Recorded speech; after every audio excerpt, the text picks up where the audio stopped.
Cyber police ठाण्यामध्ये 2 दिवसापूर्वी 87 number गुन्हा रजिस्टर केलेला आहे ह्या वर्षीचा। त्या गुन्ह्यामधील फिर्यादी एक महिला लेक्चरर आहेत, एका नामांकित कॉलेजमध्ये लेक्चरर म्हणून काम करतात। त्या साधारणपणे एक 3 महिन्यापूर्वी इंस्टाग्रामवर पाहत असताना त्यांना एक ॲड आली, जाहिरात आली। त्या जाहिरातीमध्ये त्यांना शेअर मार्केटमध्ये पैसे गुंतवून मोठ्या प्रमाणावर पैसे कमवण्याची संधी आहे वगैरे त्यांनी पाहण्यासाठी त्या ज्या ॲडला क्लिक केलं, त्या ॲडवरील लिंकवरून त्या डायरेक्ट एका इटी मनी या व्हॉट्सअप ग्रुपवर त्यांना जॉईन केलं। ती लिंकच अशी होती की डायरेक्ट जॉईनिंग झालं आणि जॉईन झाल्यानंतर त्यांनी त्यात ऑब्झर्व केलं की बाबा साधारणपणे 100 ते 125 मेंबर होते त्या ग्रुपमधले। त्या ग्रुपमधले लोक की आम्हाला अशा पद्धतीचा प्रॉफिट झाला, तशा पद्धतीचा प्रॉफिट झाला, मग त्या टिप्स टाकत होते। कंप्लेनंटला विश्वास बसला की बाबा अशा पद्धतीच्या ह्याच्यामध्ये ट्रेडिंग केल्यानंतर त्यांना मोठ्या प्रमाणावर फायदा होतो। त्यामुळं त्यांनी परत साधारणपणे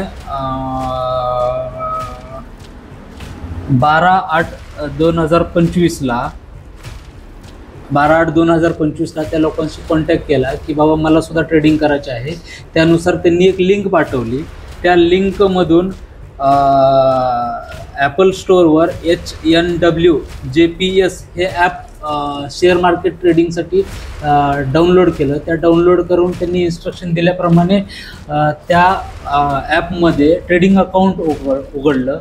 ते ट्रेडिंग अकाउंट पूर्णपणे बनावट होतं, फक्त व्हर्च्युअली दिसत होतं, पण ॲक्च्युली त्याने सगळं खोटं होतं, बनावट होतं। आणि त्या ॲपमध्येच कस्टमर सपोर्ट म्हणून आहे, त्या कस्टमर सपोर्टच्या ऑप्शनमध्ये त्यांना वेगवेगळे बँक अकाउंट्स पाठवले जायचे आणि त्या बँक अकाउंट्समध्ये त्यांनी सांगितल्याप्रमाणे पैसे भरत गेले। एक 3-4 ट्रान्झॅक्शन झाल्यानंतर जवळपास त्यांना 3.5 लाख रुपयाचा प्रॉफिट दाखवला आणि तो विड्रॉ केला। त्याच्यामुळं कंप्लेनंटला एवढा विश्वास बसला की बाबा आपल्याला प्रॉफिट मिळतं आहे आणि ते विड्रॉ होतं आहे। हे बघून त्यांनी जवळपास 26,40,000 रुपये अजून म्हणजे त्यात त्यांच्या सांगण्याप्रमाणे त्या बँक अकाउंटला त्यांनी ट्रान्सफर केले आणि ते बँक अकाउंटला ट्रान्सफर केलेले पैसे ॲपमध्ये दिसायचे। ते सगळं बनावट होतं, हे बनावट पद्धतीनं दिसायचं आणि ते ट्रेडिंग दाखवायचे आणि ट्रेडिंग दाखवता प्रॉफिट दाखवता आणि एक वेळेला अशी आली की त्यांना पैसे विड्रॉ करायचे, पण ते पैसे विड्रॉ झाले नाही। त्यांनी खूप ट्राय केला, मग त्यांना वेगवेगळे टॅक्सेस, गव्हर्नमेंट टॅक्सेस भरावे लागतात, चार्जेस भरावे लागतात, असे हे करून दुसऱ्या पद्धतीने आणखी पैसे भरायला लावले।